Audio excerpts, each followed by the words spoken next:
It's November 3rd, 2020. Hearing that it's election day may put knots in some of your stomachs, or maybe you're a freshman sitting in your class wondering why you even have to watch this. Well, today we're going to inform you on the elections at every level. We're going to meet the candidates running for school board, ask questions to the House of Representatives candidate Lulu Cycli, and hear the results on who the students hope will win the national election. So stick with us for these next 7 minutes on this special edition of HTN Daily.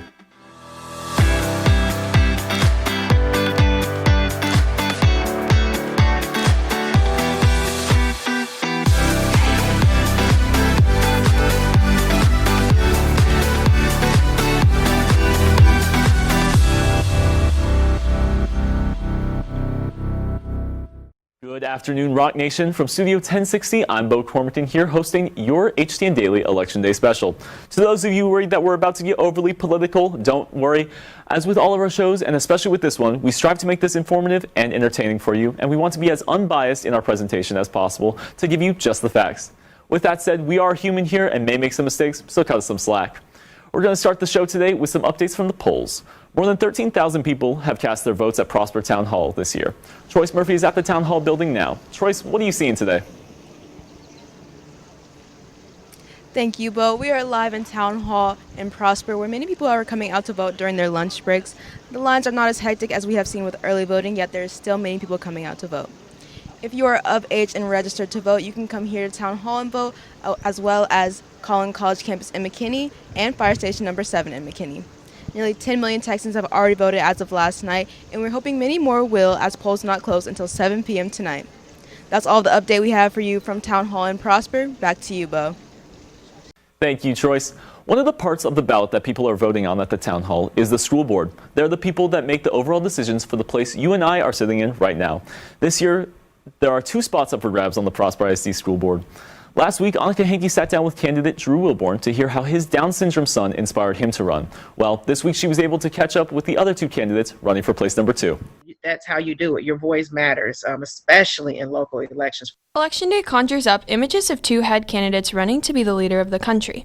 But what's arguably more important for everyone, and especially young high school students, is local elections. You kind of see it's the president. It's, sexy to get out and say, I voted for whoever it is. But local elections, I feel, matter more. Candidates at the local level can relate to the everyday person more as they are deeply rooted in the community. There's not really one reason why I'm running or something that I want to see different. I really love our district, and I think we've done a great job over the years of keeping up with the growth, the great amount of growth that we've seen. And the school board really oversees the big decisions that all the people that they've put in place, the professionals and all the people that are experienced in, to do their roles. While Dina is happy with the district, Rogers believes some changes could be implemented. I have children in middle school, elementary, and high school. And I don't feel like there's a lot of people on the board who represent all of that. I think the school is great, but there's some room for improvement as far as some of the different programs that we can run. And I didn't feel like my voice was being heard, so I figured I should run. For HTN Daily, I'm Anica Hankey. For years, society has deemed politics and voting as an adult activity, when in reality, an election without student participation is simply outdated and nowadays unheard of. Grant Johnson is in studio with more. That's right, Beau. Elections often come down to a surprisingly small number of votes. Every vote counts seems like a cliche, but it also happens to be very true. Beyond that, though, if you don't vote, then you don't get a seat at the table when policies are being developed. People ages 18 to 29 represent about 21% of the eligible voting population, but turnout in that age range has been way too low. Hey, this is Kelly Raspberry from the Kid Craddock Morning Show, and it's hard to believe that the time is finally here after all the back and forth and the debating and the arguing over the dinner table. It's finally time, Election Day. If you are old enough to vote and you are registered, I want to encourage you to get out there and make your voice heard. Let your vote be counted. Really look at the issues that matter most to you, and don't go by what your favorite TikTok star is doing, what your favorite movie star, even what your parents are doing. I want you to look at the issues that matter to you and vote according to your conscience. But most importantly, get out there and vote on this election day. Think about the revolution that could sweep states and the nation if young people showed up and voted. This is the year to get out there and make a difference. So let's highlight some students and staff members who have made a difference this year. Senior Allison Simmons was a first-time voter this year, and she went to the polls with her mom, clinic assistant Miss Simmons, to vote. Miss Kathy Natali sent us this photo of her rocking her I voted sticker right there on her thumb this morning. And finally, Miss Cross posed for a photo with her I voted sticker as well. Some students on campus are not able to vote this year, which is why Rock Hill Media sent out a poll yesterday morning asking the students' opinion on who they believed would make the best president.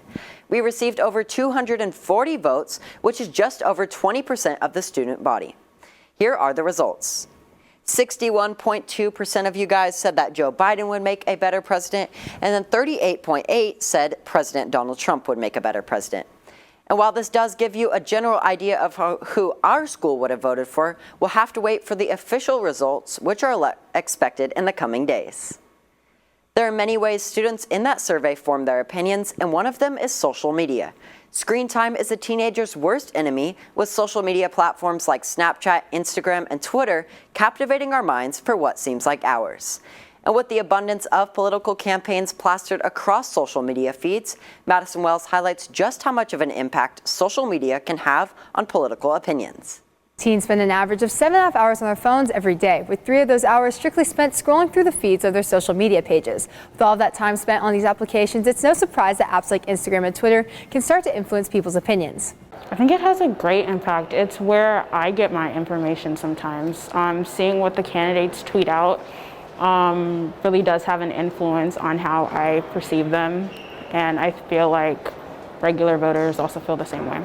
With political campaigning through social media originating from the 2008 election, the presidential election ads we scroll through on our feeds have only grown in these past 12 years of technological advancement. It is hard for us to turn off those social media posts or those apps. I cannot tell you how many times, just in the classroom, you look and you see kids are on Instagram. Why? Because that's what you're ingratiated in 24/7. From getting information from news channels to seeing it on Twitter, the times have changed, and the role social media now holds is so much more than just a platform for pictures. Now more than ever, your vote is very heavily determined by social media. In large part, as I was saying, based on like the algorithms of the way it works and confirmation bias, which is basically we normally, even if you might have a small opinion on something, we're becoming more divided and more polarized in a large part because of the way social media works. With social media educating teens on many of our nation's problems and shaping their political opinions through the development of their own ideas, the vast amounts of time us teenagers spend on our phones might not be such a bad thing. For HTN Daily, I'm Madison Wells. So now we've covered the national and local elections, but what we want to touch on now is the regional ones. We hit the halls of Rock Hill to hear the questions you wanted to ask Congressman Van Taylor and his opposer, Lulu Cycli. Unfortunately, Congressman Van Taylor's schedule did not allow for an interview with HTN, but we did provide him with the opportunity to do so. My name is Gracie Cooper, and I'm a senior, and my question is, are y'all willing to shut down the economy and schools in order to help the coronavirus get under control? I think that one of the biggest problems we've had with the COVID response is that we're not listening to the scientists and experts and doctors who are telling us how to deal with it, how to make sure that we deal with the virus. I know that right now we've had a recent spike of cases because people are going out a lot more, people are going to restaurants a lot more. So I think at the end of the day, we have to trust people like Dr. Fauci. And if Dr. Fauci says, look, we have to hunker down for a couple weeks, we should listen to that because we don't want this to continue on for years to come. That's my biggest worry.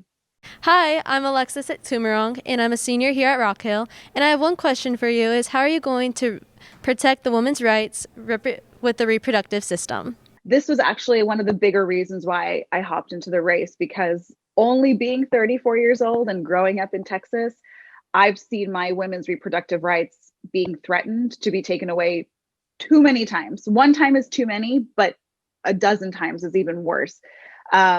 We need to start electing leaders who are going to fight for women's reproductive rights. I am very honored to be endorsed by organizations like Emily's List, like Planned Parenthood, who are fighting to make sure that women's reproductive rights are not at risk.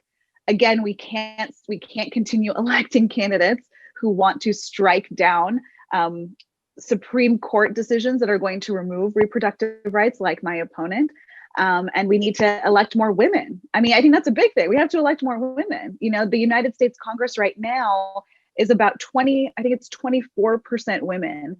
which is too low, way too low, when we make up almost 50% of this country.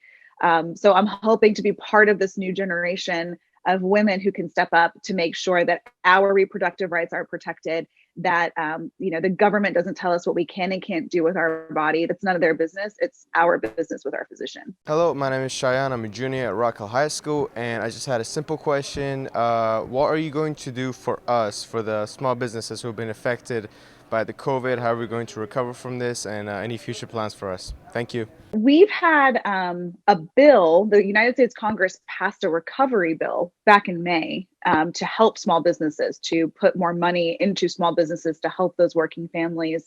And the United States Senate has sat on it, and they haven't voted on it. And it's sitting there, and it's been sitting there since May. So what we need to do is we need to come up with a plan. We need to find a way to negotiate to make sure that we do get that money and that help to small businesses. And we need a representative who's going to do that. I will be that representative who's going to do that because our current one has not been doing that. We have the full interview with Lulu Cycli on hilltoptimes.net. We gave you the general idea today of the elections this year, but there is so much more to it than what we've reported. Our friends over at the Hilltop Times will be providing real-time election updates on the Rock Hill Media Twitter page and on their website for more on the elections. That's going to do it for today's show. For HTN Daily, I'm Grant Johnson. And I'm Beau Cormican.